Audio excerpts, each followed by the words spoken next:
Cool. I think we're live. All right. So over the next few weeks, one of the big things that I'm looking at doing, guys, is bringing on fellow professionals so that we can get a different perspective on how they do things. Today, I've got Mr. Mark Roper, who you'll see on the screen. If you want to introduce yourself, mate, for those are the people that don't understand who you are, and we can roll from there. Sure. So my name is Mark Roper. I have a personal training business based in central London. I've known Andy for a good few years. We work together. I got qualified as a trainer in 2005, and then through Premier Training International, which is kind of, one of the qualifications that most people do, tends to not give you a huge amount of information. Did my Poliquin courses in early 2006. Had a business in Newcastle running through a company called BFit Body Management. We were very lucky. We trained a lot of athletes at the time. Made the move to London 5 years later, and then started training more of the corporate executive. And then over the past sort of few years, I've built that up and have led into other avenues such as the education of other fitness pros and running retreats. Awesome. I mean, I've been fortunate enough to work with you, like you have just said. And one of the biggest things that I wanted to get you on here is to speak about the unique way that you've built your client base. As things are moving forward, there's a big emphasis for social media and stuff like that, but you have done it in such a unique way, particularly being in the heart of London. And I had a discussion with a young coach today on one of our CoachCast members, and we were speaking about client acquisition. And obviously you've done it in such a unique way. So if you can kind of get across how you've done this, because I think it's one of the fundamentals that a lot of these coaches are missing, is exactly what you've done. See if you can fire away with that. So, I mean, when I got in the industry like 11 years ago, obviously social media was pretty non-existent, Facebook was just sort of starting up, and obviously there's no Instagram, Booty and stuff like that, So when I'm in Newcastle, like the social media thing was kicking off a little bit, but it definitely wasn't a big thing. When I moved to London, the way that I sort of built my business was I started work within Gymbox, which is a commercial gym, for about 2 months. Got clients through that way because obviously there's a lot of numbers coming through the door. So if you're a half decent trainer, you should be able to get busy that way. Realized that the commercial gym wasn't for me in London and moved to a private facility. What I did is I went into a lot of companies and did corporate wellness talks for them. I was very lucky that I had one client called Jane Colston, who she was a partner at a law firm called Stewart's Law Firm. She had the idea that she would like me to go in. I was very up for that. So I did a talk for them. And then the referral business just basically started from there. So as you kind of said off air, my business has been built a little bit more old school in terms of pure, probably about 95% pure referrals. What was quite unique with my business was that all the partners within that law firm started referring to each other. So they would then start buying sessions for each other as a means, because they think it would benefit them, they think it would increase productivity. And then from then, obviously, law firms or lawyers, all they tend to do as a business is tend to refer and tend to socialize. So then obviously people would speak, and then I'd go and do some other talks in other firms, and it just kind of built from there. So it was definitely being productive and trying to take the initiative. But at the same time, there's always a certain amount of element of luck with it as well, in terms of where you are in London, and obviously where we were based is it's right next to the Royal Courts of Justice, so it's lawyer territory. I think you make a big point in it's very much luck based, but at the same time you was willing to give your services for free and do these talks. And I find at the beginning some people might not want to give those things away for free, and you have to be out there, like you say. For a young coach who might not have the skills to go and speak, is there any other ways that you would suggest that they can go in and offer their free services and then show off what they can do? I mean, you're public speaking now. It's something that it's a skill that you have to develop as you grow, and your philosophy and the way you speak is something that molds. But you obviously went in. No, I think it's a good point, mate. Because I think at the end of the day, like you say, offering a free service is a good thing. So if you're qualified as a PT, you should be at least relatively competent or competent at training people. To go in and offer to train people for free, give them a demonstration, offer them to come in. Because at the end of the day, I think you'll agree with me on the way you get better as a trainer. Yes, you want to do education and do courses, but being on the gym floor is what makes you a better trainer. Like the amount of mistakes that I've made on the gym floor over the years, like fuck the first, I can swear, yeah, is that right? Yeah, go for it, man. Fuck it. the first fucking 6 months of my career, and I didn't have a clue what the hell I was doing. Do you know what I mean? Like, band overhead squats and like, yeah. because you don't. So I think, you know, going in and offering free sessions, whether that's for family, whether that's for friends. You know, I used to train like a lot of my mates that played semi-professional rugby back in the day, just because I was like, cool, this is, you know, good people to train. And then people will speak from there. You'll get results. You'll be able to practice what you preach and lay down the foundations. So I think just offering your services, any way, shape, or form. Absolutely. Absolutely. I mean, like for any business, offering some sort of charity work is great. And the way that we do that at More Than Muscle, obviously my business, is we always find a quota of freebies that we can give away for the year. And one, as you say, it builds your experience bank and you're working with people that might offer something for you. But again, you're giving your service away and you're showing yourself what you can do. And I find if you find the right people to work with for free, because it has to be the right people, otherwise they will take the piss. They will be able to go and they would want to go and say, look, go work with Mark. He's really good. Go work with Andy. He likes what he's doing, because they appreciate the fact that you've done something for them. And I do encourage any new coaches to be doing some freebie work, but just make sure you're doing your homework with who it is. Otherwise you will waste your time, won't you? Exactly.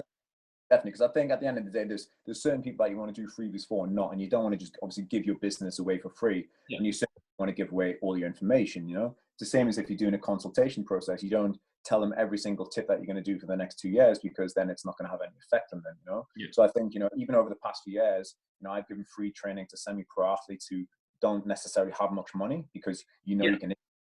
What you might get them to do is to buy the supplements that you're promoting. So at least there's some sort of thing linked in, or you get them to attend your seminars or whatever it may be, or to at least promote you social media wise, whatever it may be. But I think, you have to not give away your business, but exactly as you say, strategically give information to you think will benefit you and them from. Yeah. I think you make two other good points in the fact that there's lots of coaches doing a lot of courses, but they don't have the hours on the gym floor. And the freebies are the way you can do that, because end of the day, it's the way you get things across rather than the way you've read it. That makes you slightly different to the next person. And I think also what you said about environment, you know, you've got to be in the right location for these things to happen. Because say, for example, if you was in Newcastle, would you ever build a business in that manner? I don't know how that would be differentiated. We've got quite a few coaches here from Australia. You've got a lot of experience being over there. But one of the questions I was going to ask you later, I'll throw it now, is would you have been able to build the business in the same way if you weren't located in London? How would you have done it different? Well, I did kind of build a business very similar in Newcastle. The difference is that there's only 250,000 people in Newcastle, which is a pretty small population. It's a very high density of money in Newcastle in terms of per person. It's one of the richest cities in the country. However, the amount of wealthy people there, of those type of clients, are very, very small. I was lucky that I was training a guy that would refer a lot of people. But for me, I think it's being able to, and this is maybe a whole other webinar to talk about, but it's being able to pick people's personality types.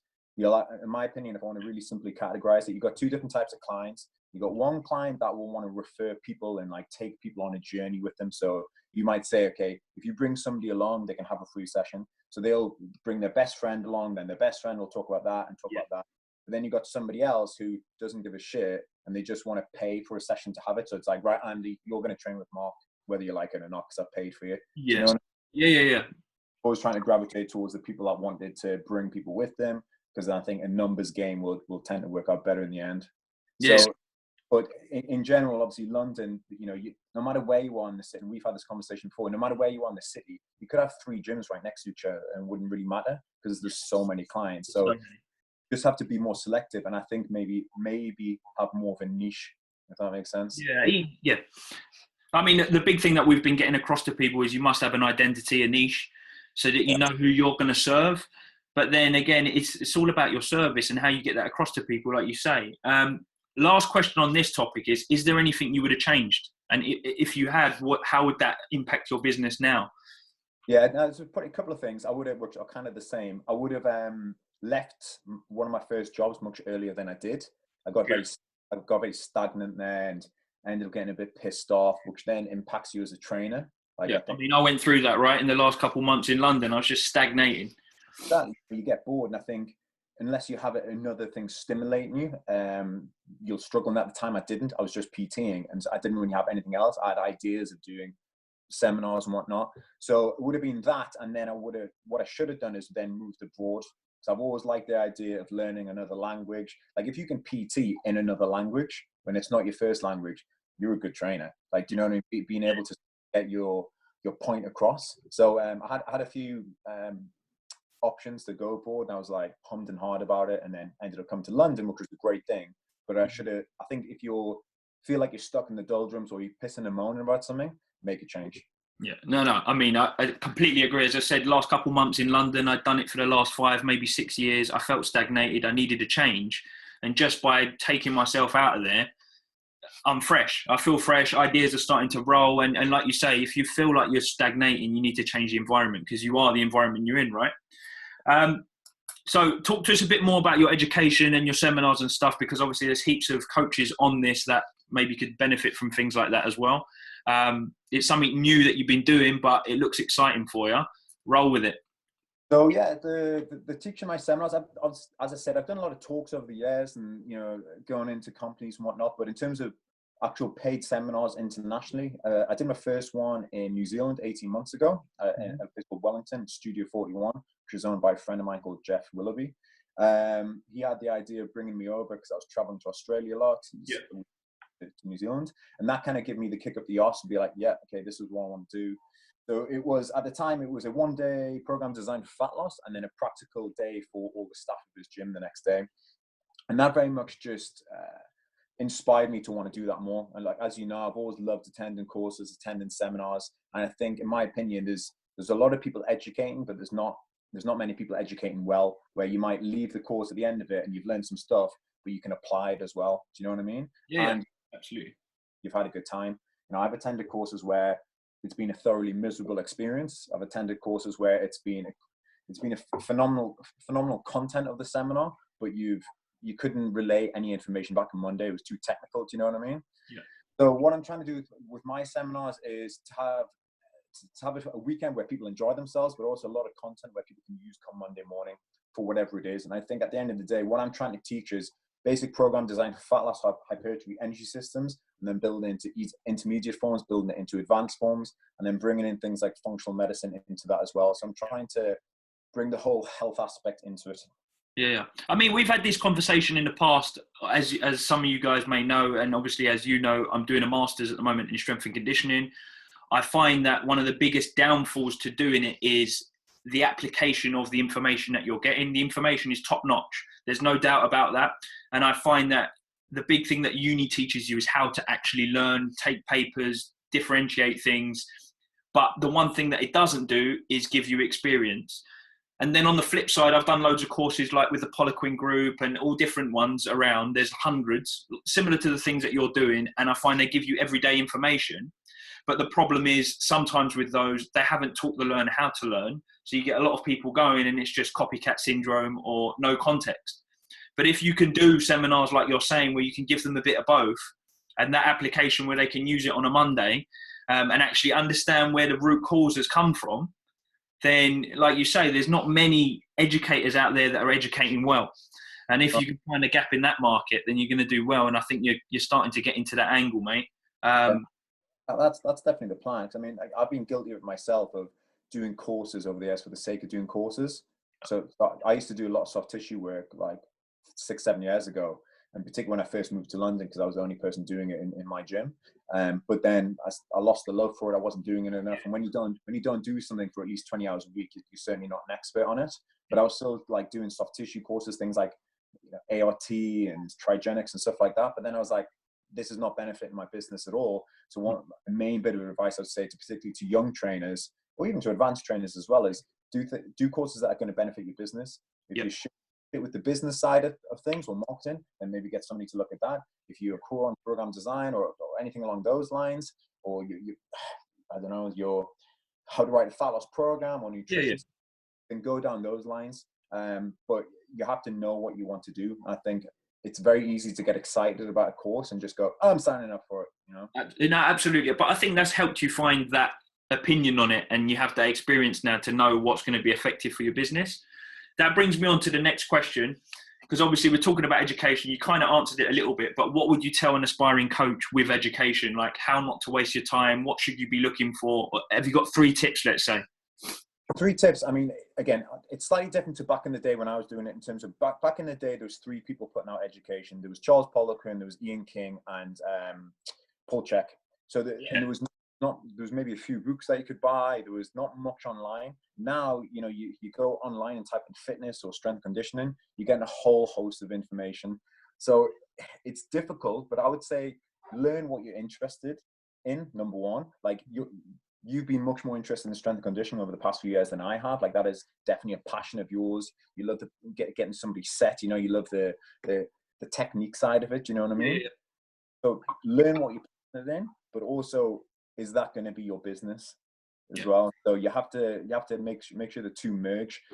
Find a mentor if you can. Now, even though that's just a friend that's doing something that they're maybe 6 months down the line from you, or might be somebody you've seen online. Approach these people. This is something that I think people don't do enough, is they don't put themselves out there and they don't ask, can I have a consultation? Can I have a coffee? Can I have whatever?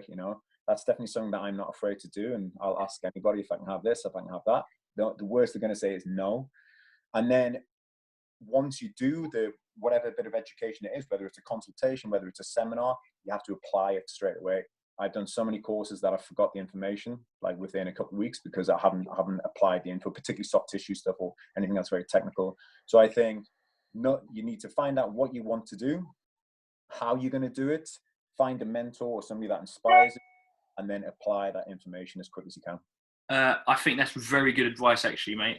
One of the big things that I've been trying to get across to some of the guys that we're talking to and looking after on the coach cast is that they're very, very good coaches. They have very, very good understanding of the knowledge, let's say from a strength and conditioning perspective, but they're catering for corporate clients and it's getting lost in the mist. Or they've gone and learned something and they've forgotten about it because they haven't applied it. And those two things that you've just said really hit the nail on the head. And also getting a mentor, I do think there's always been someone that I've had to speak to. There's always been someone that I can turn left to, even if it's someone like, obviously, my mate, Steve, going around his house and just reading some books together, or, doing this. You have to do it. You have to do it. A lot of times you already know the answer, but it's just confirmation. Exactly. Do you know what I mean? And then that might have a slight spin on it or whatever it may be. I think if I was to add a fourth tip that you haven't said, it would be, you kind of said it actually, but it'd be like actually getting in the gym and doing it yourself. Because I feel like you go on the courses, like you say, you learn something and you want to try it yourself first. If you haven't, you have said it. If you haven't done it, you forget about it. And I find just running through different programs and different techniques is the way to do it. Because, if you're going to give someone, let's say, a back squat and you haven't felt that bar on your back before, what right have you got to measure something? 100%. Yeah, you have to walk the walk. Yeah, I see this all the time in the gym where a trainer will be giving a client a program, they're absolutely fucking killing them, brutalizing them with whatever it may be, but they've never done it themselves. Yeah. What that client's going through. The client's got to then go back to work for 12 hours. They've got kids at home and stuff like that. You know what I mean? You can kick your ass like that maybe if you want to in the gym because you might have 2 hours off afterwards. So I think, it's understanding physiologically what's going to happen to that person during the workout, after the workout, and understanding it. And that's a big thing, which hopefully we'll talk about later on, is I see that all the time, particularly with energy system training. Yeah. And just going back a couple of steps, when you talk about the level 3, you did it with Premier. I think I did it with Premier. Was it with Premier you said that you did it? Great courses to get you going, but they don't teach you enough of the real world stuff. But one of the requirements they give you, when they tell you to warm the client up for 10 minutes on the cross trainer, and they're like, this is the Borg scale, use it because it tells you intensities. What right have you got asking someone a Borg scale if you don't know what this feels like yourself? And I just think like these things that they're assessments that you should be using in line with other ones because they don't tell you enough as one. Yeah. But you got your client then, you see them, their new coaches are like, oh, out of 10, how much are you? And the client's like 8. And there's another like 50% in the client, but they've never felt it because it's the first time they've ever coached. Well, that's it. Like, that's enough. Definitely, and that's why doing a thorough consultation process, finding out whether what is your client training for? Is your client to get fitter? Is your client training to get fitter or training to do the marathon, or is he training to get a higher vertical jump? Do you know what I mean? Like if you've got a client in and he's running for a marathon, you have to do some kind of running test with them. Yeah, all day long. Yeah. But, how is it applicable to what you're trying to do? If somebody has a heart problem, are you Do you have them hooked up to a heart rate monitor? You know, something like that. You have to, it has to be relatable. Is it, you know, can it relate to what you're actually trying to do? And I think what is, you need to find out what is the goal of the client's trying to achieve, whether it's fitness wise, whether it's aesthetic wise. But then you have to be able to use the sort of CSI, sort of crime scene investigation. Yeah, it's a good way to put it. Find out what that is, you know, and that's where being a good coach is that the first route that they go down and try and find out might not find it. So you have to then not panic and just go into the next one. But obviously that's a toolbox that you build over time. Yeah. But very simple shit, simple tests, you know, like, and Andre Benoit said this, simple things done savagely well. Like, yeah, all day. Yeah. It's cool that you've just mentioned that, because we run a podcast every Monday, and the last podcast was released about the consultation process and what I believe is probably the most important thing that you do before you start. You know, you're talking about referrals and how you grow your business. It's obviously measured on results, but if you haven't set the fundamental at the beginning with your consultation process, or you've used the wrong tools and wrong measurements for what it is they're trying to achieve, you've just killed the whole process.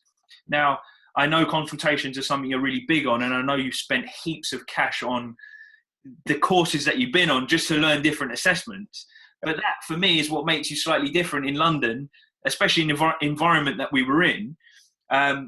3 things that I said that we tend to always do is the lifestyle questionnaires, because it gives us a big kind of picture on what they're doing. And if you're working with corporate clients, that is a big thing you need to grasp straight away, in my opinion. The 2 other ones are body composition, because majority are going to come to you for fat loss, and then biomechanics, because we don't want to break anyone and we must see. But is there any other things that you kind of add within your programming or consultation process rather, that you feel are fundamentals regardless of goals? Yeah, so I had 2 things in, and these are maybe more in depth, but my MSQ form is very in depth. And what it basically has is it has a full health indicator of what is your potential health red flag. So it has a whole health questionnaire on related to your adrenal health, related to gut health, related to detoxification health, related to thyroid health, related to blood sugar management.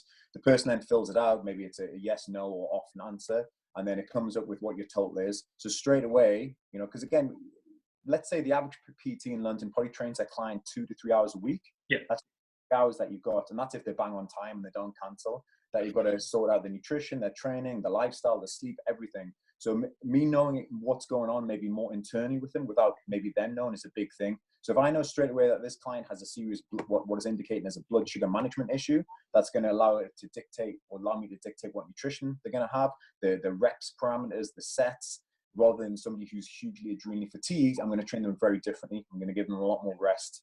So that's kind of the first thing. And then as I'm doing the caliper testing or the body composition testing, I'm doing what's called a functional physical screen. So there's basically so many signs and symptoms that you can just look at, and you're not telling them obviously when you're doing it, that are big health indicators. So things like quality of hair, you know, is it thinning, is it brittle, nails, things like spots in the nail. Anything, Andy, and I don't want to say mine. Blonde as well for you. Like the quality of nail health. Do they have a load of spots in the backs of their arms? Do they have loads of creases in the backs of the necks? Big creases in the earlobes? All these things are huge indicators of potential health issues. I'm not saying it definitely is. Yeah. Indirectly, yeah. That means that I do body fat testing, but I've also found out, hey, he's got loads of white spots on his nails. Probably potentially has an issue with minerals and stuff, yeah. Like I say, loads of creases on the back of his neck with darkened skin or skin tags. That's hugely linked to blood sugar management problems. So straight away, it's painting me a picture of what's going on with that person. And what you need to do, in my opinion, as well, is definitely, obviously, they want a lifestyle questionnaire form, but I get them to fill out what's called a health timeline. So what's happened to them from birth to now. Yeah. But for some people, it's much more important than others. Let's say you've had a female and she's had 3 children, and on top of that, she's had 4 or 5 miscarriages, and she's had a divorce, and, you know. Yeah. So I think just delving as deep as you can, as much as the person will allow, and it's not too personal, will allow you to get much better results, rather than just you're going to have 2,000 calories in this macros. Yeah, that does my head in. Yeah. You know, everyone has a genetic fingerprint. Everyone is completely different. And for these high-end executive corporate clients, which is the type of clients that you and I train, you know, they want a bespoke service, but also you want to get results and be able to continue to get results. Yeah. And I just want to clarify there, that's not you digging the calorie system. It's you digging the fact that there's a bigger picture to be looking at. Yeah, we're not We're not sitting here going that weight management is not dictated by calories and energy balance. We're saying that there's a bigger picture behind what they're doing. You can't just give someone numbers and go on, mate. There's a whole coaching process, just like you're not going to go A1, do 10 reps on the back squat. There's a whole thing that you need to go down. So absolutely, mate. Exactly. You have to know calorie expenditure. You have to know all that stuff that's going on. But exactly as you say, there's so many other factors that are often ignored. Yeah. Something that I did say in the podcast was the consultation process has changed for me over the years, and the adherence level that I get from my clients now and the results that I get now are tenfold better than I did at the beginning, because we're more in depth. And I just feel like if you do go through that timeline, like you say, you've just earned trust straight away from the clientele that you're going at. Whereas, you know, it's like children, you give them an inch to start with when you're bringing them up. It's very hard to now stamp things in and go, well, I want you to be doing it like this. You just haven't set the bar. Yeah. I think if you, first and foremost, if they fill out that questionnaire form, which often has a lot of personal questions in, instantly they know that you're professional, which is, I think, is a good thing. And like exactly as you said, there's a certain amount of trust involved. But yeah, it's very difficult to not set things like same with, yes, you said a child, same with a pet as well, right? Like if you're training a dog, you got a dog, right? Yeah, it's fucking shithead. If you don't train that little fucker early on, it's never going to listen, you know? So yeah, trying to bring in things like, why haven't you done this? Why haven't you done that? If you never said it in the first place, is a huge thing. And one thing that I say to trainers all the time is, let's say they're running a program, this current training program happens to be only 40 minutes long. I don't think you have to fill the session with an hour's worth of training. What I always say to clients, to trainers, is to try and do a review as often as you can. Yeah. So let's say you're training a client three hours a week. 2 of the sessions might be only 40 minutes long. 1 of the sessions is an hour long. Use those 20 minutes to go into the consultation room or even to a cafe or whatever like that and talk to them. How's your nutrition going? Oh, you haven't been doing your breakfast. Why haven't you been doing your breakfast? You know, find out the actual reason why. Don't just go, why haven't you done it? You're a fucking idiot. Do it. It doesn't address it, yeah. Exactly. And then about the sleep, what's been going on. I think every session, I always ask my clients, how are you feeling today? 1 out of 10, 10, you feeling amazing? 1, you feeling like shit. Quick why, you know, why is that? You know, I didn't sleep well last night. If I had a client that didn't sleep at all last night, I'm not going to absolutely batter them in the gym. It's just not the way I train people. You know, you're not going to get great results with them. You're going to possibly make them ill. Do a deload session, still train them with a high intensity, but just maybe take down the total volume, do some stretching at the end, do a nutritional review, whatever it is. But I think doing that whole review as often as you can is imperative to get results. I think one of the big things that sets you apart from particularly the things that I've seen within the industry is that quality of work is paramount over just getting a lot done. And you've just said that now, in so much as they come in feeling like shit. Is it necessarily going to benefit them battering them, or are you just going to keep that quality of work up and then we move on? There's a bigger picture here, right? We've got another 2 sessions this week, for example. So yeah, I think you're absolutely right with that. I mean, like you say, one of the things that we do with our timeline is we get them to track for a week that the things that we're asking them to do. And one of the reasons why we do that is because it shows us what type of client they're going to be. Like, are they going to be meticulous and give us lots of data, or are they going to be the type of client that just loosely gives us data and we have to find different ways of coaching? It gives you, like, we always say this, we converse with this conversation quite a lot, and it's how many tools do you have in your toolbox, because every individual is going to be different. And I think that's one of the reasons why you've gone on so many different courses. I get asked questions all the time about what course do you do? How do you learn all the stuff that you know? I find courses that give you assessments are the most powerful courses. I find assessments being the thing that seals the deal when you're doing the consultation process. And I also find that the type of assessments that you have are kind of powerful in how you set the bar. So I would pay a lot of money for assessments. Yeah, no, definitely. And kind of going back to what you're saying before, you're exactly right. You'll have certain clients, like if a client has a Fitbit or, you know, tracks the steps or something like that, or loves technology, then they're going to probably be much more in-depth in how they fill things out. You know, I've had clients fill out the most insane spreadsheets of all time. I'm like, how long did that? I can't even read it. Yeah. Oh, like, I didn't know how to work my computer. I just shouted it. So I think, you know, yes, but then some people I've got a client who I've had for 5 years. He's never given me a food diary. Never. Yeah. Not once. I've asked about 8,000 times. It's just not going to happen. I know he eats like shit. So then I have to manage it in other ways. Do you know what I mean? Like, we go out for lunch together as often as I can just to see what he orders on the menu and stuff like that. He often lets me know where he's staying. So I'm sneaky and I look up online and see what he can order and stuff like that. And that's a big thing as well. If you have the option to do that with clients, take the option out of their hands. If you know they eat somewhere all the time, you tell them what they can have. Give them a handout of all the local areas, local restaurants they can eat. Tell them what they can have on that. They go to a place on holiday, look online, look at the menu, tell them what they can have. It sounds obvious, but like, No, yeah. And same with that as well. One thing I deal a lot with is PA, so I don't really ever speak to my clients. Mate, yep. Don't even talk to me about PAs. I'm quite lucky that pretty much all the PAs that I've had have been switched on, and what the clients have done is they bought a block of sessions for the PAs. So the PAs have come in, done sessions, so they understand the nutrition, they understand actually what the hell are you doing, because they're completely in control of their life. Yeah. 3 books. We talk about courses, but 3 books, because trainers should be able to read. I know some of them need like colouring books and stuff like that, but 3 books that are the most powerful for you, and why? Probably the best training book I've ever read. In my opinion, I don't think there's many great training books. Yeah. I don't think there is. There's some plain and simple, really, training, isn't it? Yeah. A great book called Triphasic Training by Cal. Yeah. It's training for sport primarily, but it has like a load of good body comp programs in there and hypertrophy programs. In terms of for training and athletic performance, I would definitely say that Triphasic Training. I think that's awesome. For more the mindset type of stuff, I would say a book called Mindset by Dr. Carol Dweck.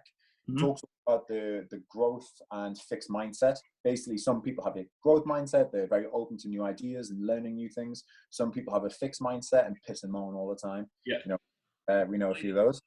I think that's a very simple book, and they're related to children, they're related to teachers, and to like everyday life. And as soon as you read it, you think of friends in your head, you think of family in your head and stuff like that.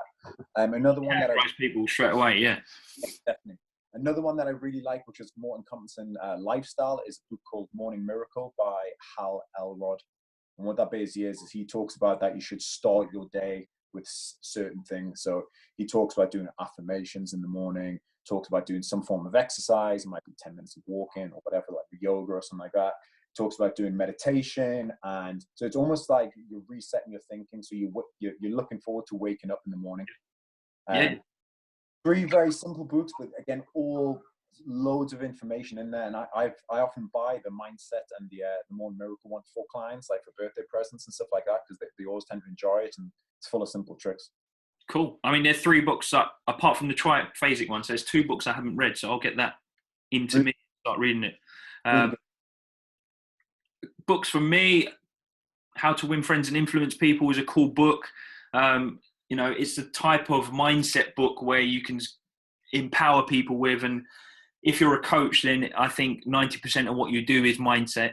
I wrote a paper on the coach-athlete relationship for university, and one of the big things that you speak about is, especially if you're working with groups of people, you can have all the science and all the knowledge, but how do you break a group of people who have a philosophy on whoever was taking over the practice previously? I know you have a sporting background, and one of the biggest things when I was in a football dressing room was when someone else came in and done something in a different way. How do you break someone else's mentality of how they were doing it? And I find this book is really good, if I was to add. Even you must have had clients that have come in, they've been doing things completely the wrong way, but they've been doing it for years with maybe an old trainer that they've had or in the gym themselves. And now you bring your whole philosophy to them. And even though your philosophy is correct, it's how do you bridge that gap? And I feel that book's a good way of how you would read someone and put across your interventions. And it goes back to your timeline. What's happened to this person back here? It's the same for biomechanics. People come to me with injuries, and you go, what? Were you smashed in the knee and the hip playing football? This is your standing leg. No wonder this has happened later down the line. And I feel like if you look back, it gives you all the answers anyway. And if you're failing to look back, then what place do you have giving interventions? In my opinion, anyway. Yeah, no, definitely. And I mean, dude, I could list a whole other set of books for you. I'll name a couple more just for your listeners that I think will benefit from. A really good kind of all-round one is by an old influence of mine, Habits of Fat Loss by Phil Richards. Yep. That's got an insane amount of information in.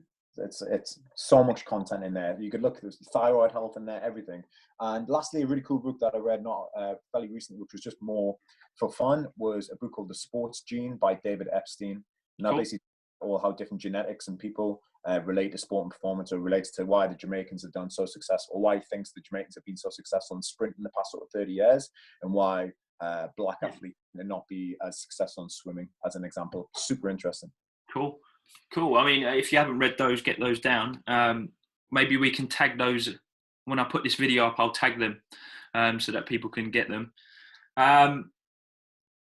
Just to wrap this up, because I know you're a busy man. If you was to take a young, newly qualified PT under your wing, what will be the first things that you address? And how do you think that you can improve their professional practice? Because the whole thing of the coach cast is professional practice. There's tons of education stuff out there, from training methods and the rest of it. But what we want to get across is the coaching process and how you work with different people. And I feel from your experience and from our experiences, the coaching process can be developed. What are those things that you would do with someone if you had the opportunity to go, here's one-to-one, they had an opportunity to work with you, say, for 6 months to a year? So, well, I mean, I've done it quite a few times, and obviously that's pretty much what I did with Fran. Obviously, you know, Fran well, who works alongside me. She was in a total different line of work and wanted to get into PT. She was kind of referred to me from a friend. First and foremost, I'll get them on the gym floor with me. So you have to spend time with that person, but straight away you have to challenge them. So, you know, if they sat with you for 2 hours, you have to get them to either present something, what they've just learned, and it might be the smallest thing. So I think getting them engaged with whatever you're trying to do, whether that's you're training them, whether that's they're training you, whether they're sitting there watching your clients, there has to be some sort of interaction. So I like putting people on the spot a lot. People generally fucking hate it, and Fran is a very good example of that. But I think it's the best way that you learn, because it makes you switched on. It makes you preempt what I may say, or whatever like that. So I think you have to. It's not maybe teaching them to present, but it's more just getting them to think ahead. So that would be first and foremost what I'd do with them. And then getting them to also sit in with somebody else as well. Because I don't want them to be an exact replica of me. I want them to have a different stimulus, hear how, and like you're a good example of that, Andy. Like Farhan responded well to talking to you, because at the end of the day, she's hearing the same shit that I say all the time, and I can be quite overpowering probably with how I say it. So I think sometimes it's great to have a slight outside perspective. Do you know what I mean? But to somebody that is still speaking the same language. So it's like me and you, right? I'm from Newcastle, you're from London. We have different dialects. We both speak English, do you know what I mean? But we're still speaking from the same book. So I think there would be two things that I would do. The person just has to be in there and get hands on and in depth. Yeah, I mean, I agree strongly. The first thing I would do is question. And like you say, the reason why we question is not because we're having a dig, it's because we want you to have that critical mind. So if I tell you to do this program, I want you to say, but Andy, we could do it like this. Why have you given this? And I find if there's no why behind anything that you do, it's literally a copy, paste, cut version. And I find particularly with some online clients that we have, it's like we give them programs who are PTs, and then you see those same PTs implementing the same programs on their clientels, and it's like, it's well and good using them. They are good programs, but where has this come from? And I want them to say why. I want them to go, Andy, why the hell have you given me a giant set? Why is this like this? If you're not questioning, you're staying the same. Yeah, I think there's nothing more painful than seeing a client ask a trainer, why am I doing this, or what does this do, or what am I working, or whatever, what is this nutrition plan for? And they're kind of just like, it's 4 things, Yeah. You need to know it. But yeah, so just something that I ask any interns that I have, or whoever it is what have you learned today? What's something new that you've learned? And that sounds very silly, but has to be something different. Could be the role of vitamin C. It could be, what a drop set is. Just something simple, but then instantly they apply it. And like you say, it's applying information, but not just copying the information like you just said there, and then making I'll tell you what, I agree with you strongly. Like something that people say, "Oh, Andy, how comes you know so much about anatomy?" And believe me, I know nothing about anatomy. When you talk to some of the professors at the university, you're like, "Wait, I'm way off here." But the general level of what's out there, they're like, "How do you learn?" And it's like once a week, I would sit down with Steve and do a seminar. I would seminar to him and he'd seminar back because we were working together. And it's like you have to be doing these things, and if you're not, then you're literally not supposed to be doing what you're doing, because you should have that passion to want to be better. I have the philosophy of, if you question me and I don't have the answer, I don't like it. I want to have the answer. So you have that like mindset of going and looking and finding different opinions and different reasons why you have the answer, because there isn't just one. And that's what you keep learning when you're in this industry. There's not just one. And I'm sure we'll look back at this in 10 years if it's still around and we'll go, wow, why were we doing it like this? We would have evolved, you know? Oh, definitely. I mean, dude, you hit the nail on the head there in terms of you're saying the same thing, but you know, you were practicing what you were trying to say to Steve. Steve's a mate of yours who you respect in the industry. You're still obviously doing stuff together, despite the fact that he lives in Oz. You know, Yeah. So that's a great example, Joey. You find somebody that you have a similar passion for, and all right, you're mates with, but then you have to still apply it. And then, like I say, it's very easy just to be cruisy with their mates. Do you know what I mean? And to not push each other. But I think that you should be pushing each other, and that's something that I've struggled with over the years. That's why I always do a lot of courses, because I want to be constantly pushed. I want to be inspired, and I feel like if I'm not, I suffer for it. You know, I feel like if you feel like you're the best in the room, which is not something ego driven, it's just like I want to be looking at people going, well, I'm learning here. You're pushing me. You're making me feel like I need to have more answers. And I feel like if you're not in that environment, you will stagnate. And I feel that's why I need to be going into this kind of angle of what we're doing now. Obviously, you're a busy man. Just to wrap this up, mate, if people want to find Mark Roper, how can they do so? So my website's getting built at the moment, which is a bit of a slow process, but easiest way is Mark Roper Health on Instagram, and to contact me directly will be mark@markroperhealth.com. Awesome, mate. Thank you for your time. I'm sure people will catch up with you soon, and if they're interested on your courses, then obviously they'll just drop you some lines. Yeah, there's all the information on there. I've got courses coming up in London actually on the 3rd and 4th of March, which is on energy systems training. And then further ones are going to be announced later in the year. Awesome, mate. Thanks for your time.